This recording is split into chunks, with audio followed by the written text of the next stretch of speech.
인도 20초 시장을 잡아라. 한국이 드디어 해냈다. 인도의 17만 70대의 K2 흑표전차 판매를 발표 전 세계가 한국에 군사 무기를 수입하자 돈줄 끊어진 일본 정부 망하게 된 이유. 6월 2일 인도 국방부가 차세대 전차 도입 사업 이른바 미래 대비 전투 차량 퓨처 레디 컨벤리크 FR-11이 미정부 요청서 RFI를 정식 발행했다. 사업 본격화에 신호탄을 쏘아 올린 것이다. 인도 육군은 이번 사업을 통해 현용 주력 전차 T-아제아지아 전차 2,400대 실전 배치를 대체할 최소 100만 770대의 신형 전차를 도입할 예정이다. 신형 전차의 차체를 활용한 파생형 모델 11종의 생산도 계획됐다. 전체 사업 규모가 20조 원 이상인 초대형 프로젝트다. 인도는 낮은 에어준 전차를 차체 개발해 250여 대를 양산한 바 있다. 다만 낮은 전차는 무기 개발 역사에 남을 실패작으로 제대로 된 전력으로 인정받지 못하는 실정이다. 사실상 인도군 주력 전차는 T-72 아제아와 T-90 계열 2,000대 실전 배치 등 러시아제다. 성능을 개량한 T-90 계열은 그대로 유지하고 노후화한 아제아 전차만 FRC-11로 대체할 전망이다. 인도의 차세대 전차 5대 조간 인도 정부가 내건 F-80의 요구 조건은 상당히 까다롭다. 기동력, 화력, 방어력, 시사I, 지휘, 통제, 통신, 컴퓨터, 정부의 영문 머릿글자를 딴 전술지 자동화 체계, 기술 이전 등 5개 항목을 충족해야 사업 참여가 가능하다. 구체적인 조건을 하나씩 따져보자. 첫째, 기동력의 경우 서방 선진국의 3.5세대 전차 수준을 요구한다. 전차의 심장이라 할 수 있는 파워팩은 고원지대에서도 작동하는 고성능 1500마력 디젤 엔진과 변속기를 갖춰야 최저등급이 충족된다. 인도 측은 여기에 팀당 25마력 이상 출력 차체 자세 제어가 가능한 독립형 서스펜션도 추가로 요구하고 있다. 둘째, 현존 전차 중 최고 수준의 공격 능력도 필요하다. 2000m 거리에서 60도 경사장갑판 650mm 이상을 관통할 운동이나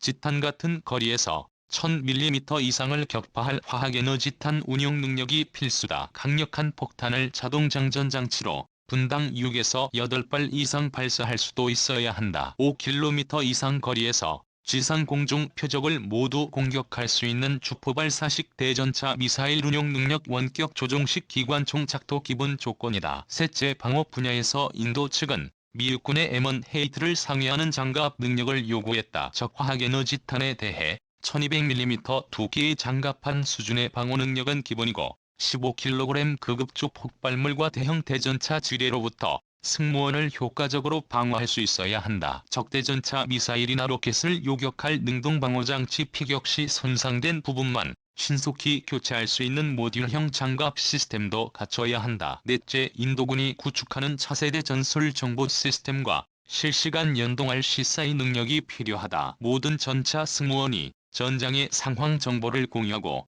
전차 박반경 25 내에서 무선 헤드셋으로 교신할 수 있는 통신 시스템이 뼈대다. 끝으로 가장 까다로운 조건인 기술 이전 분야다. 세계 유수 전차 메이커들이 선뜻 사업에 참여하기 어려울 정도의 조건이다. 인도는 전차 자체는 물론 엔진, 포탄 등 100 기술 이전을 요구하고 있다. 기술 이전을 통해 개발한 전차의 지식재산권과 해외 판권도 마찬가지다. 전체 획득 비용의 40%는 인도산 부품을 조달하는 데 사용해야 한다는 단서도 덧붙였다. 해외 업체로선 전차 완제품 수출보다 이익이 적고 향후 판로 개척도 까다로운 악조건이다. 다만 인도 정부는 이런 우려를 압도적 물량으로 덮어버리며 해외 업체들의 사업 참여를 독려하고 있다. 현재 인도 국방부가 잠정 후보로 꼽은 모델은 4개 종류인 것으로 알려졌다. 각각 전통적으로 인도와 깊은 협력 관계를 유지하는 러시아의 차세대 전차 딥사 아르마타 아마타,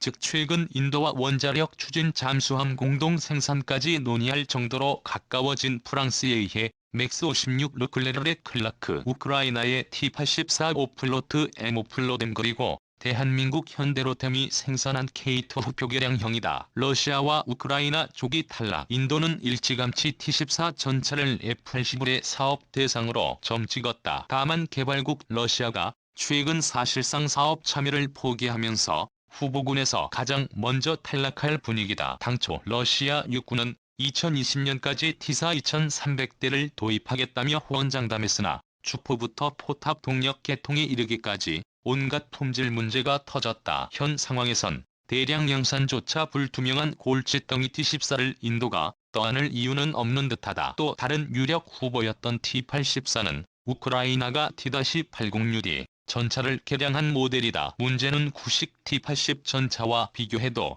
획기적인 특장점이 없다는 것. 특히 인도는 최근 T-84보다 기술적으로 훨씬 진보한 러시아제 T-90의 메스 464대를 면허 생산하기 시작했다. 우크라이나 측이 전차 개량 과정의 노하우를 공유하겠다고 나서도 큰 메리트가 되기 어려운 상황이다. 인도와 오랫동안 갈등한 파키스탄이 T-84에 눈독을 들이고 있는 점도 발목을 잡는다. 파키스탄이 최근 T-84의 원형인 T-80UG를 대량 도입한 것. 파키스탄 육군 참모총장이 우크라이나를 직접 방문해 T-80세 도입 논의를 진행하기도 했다. 인도군의 도입 검토 대상에서 T-84가 제외됐다는 관측이 나오고 있다. 이처럼 유력 주자들이 낙마하며 이번 F-85의 사업은 프랑스에 의해 맥스 56화 한국산 K2 후표의 입하전이 될 전망이다. 한국과 프랑스는 나렌드라 모디 인도 총리의 핵심 시책인 메이크 인 인디아 인도 국내 제조업 강화 정책의 부흥의 기술 이전에 가장 적극적인 나라다. 양국 전차의 성능도 준수하다. 그렇다면 제2의 맥스 56과 K2 후표 중 어느 쪽 성능이 더 뛰어날까? 두 모델 모두 3.5세대 전차에 속하지만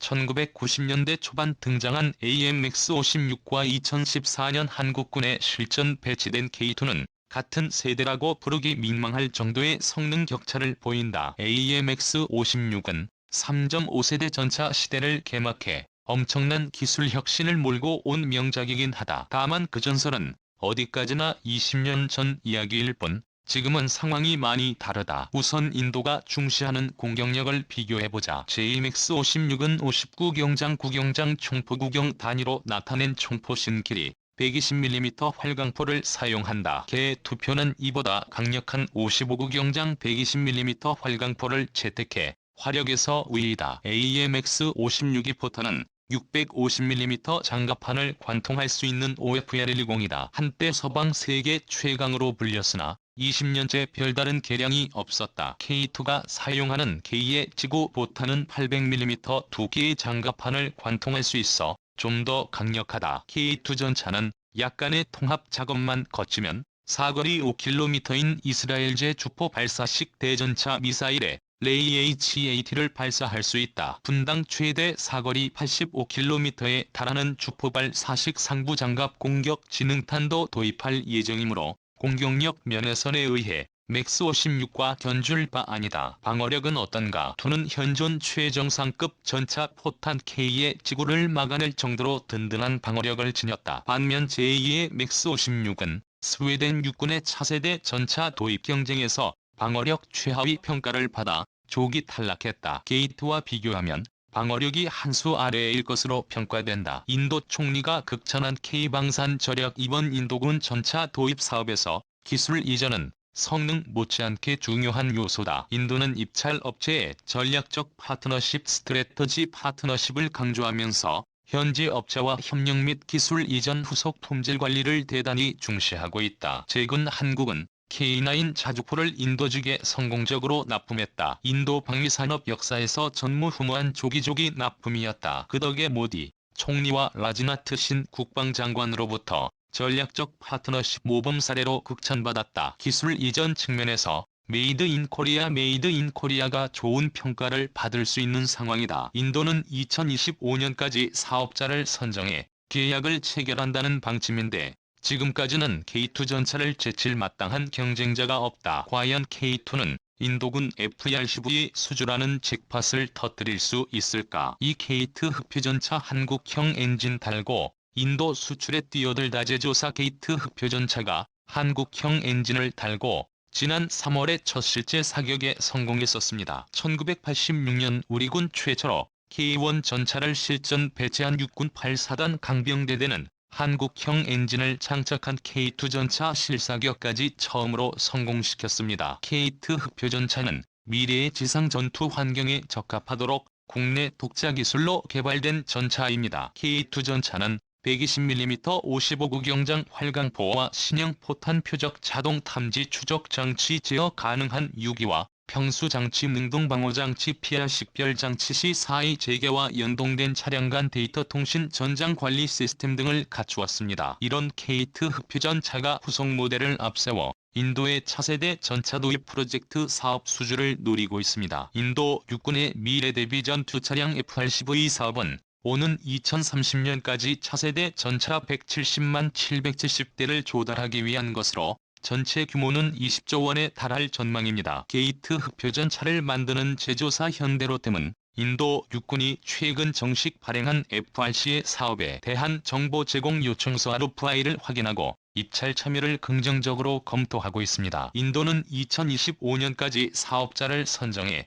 계약을 체결한다는 방침으로 내년쯤 입찰 공고를 낼 전망입니다. 이번 정보 제공 요청서 접수 기한은 9월 15일까지입니다. F-80의 사업은 노후된 T-72 아자와 전차 2,400대를 대체하기 위한 것으로 신형 전차의 차체를 활용한 파생형 모델 개발 양산도 계획됐습니다. K2 흡표전차의 대당 가격이 100억 원 내외인 점과 부수적인 비용 등을 고려하면 20조 원에 육박하는 초대형 프로젝트입니다. 사업 규모가 커 많은 업체가 관심을 보이지만 실제 입찰에 참여하는 업체는 많지 않을 전망입니다. 인도 당국이 평가 항목을 기동력, 화력, 방어력, 전술지휘, 자동화체계 기술 이전 등으로 나눈 후 선뜻 받아들이기 힘든 조건을 내걸었기 때문입니다. 특히 자국 업체와 협력을 통한 현지 생산 및 기술 이전을 조건으로 내걸어 독일의 KNNW 및 라인멘탈, 영국의 베이 시스템즈, BAE 시스템즈, 미국 제너럴 다이내믹스 등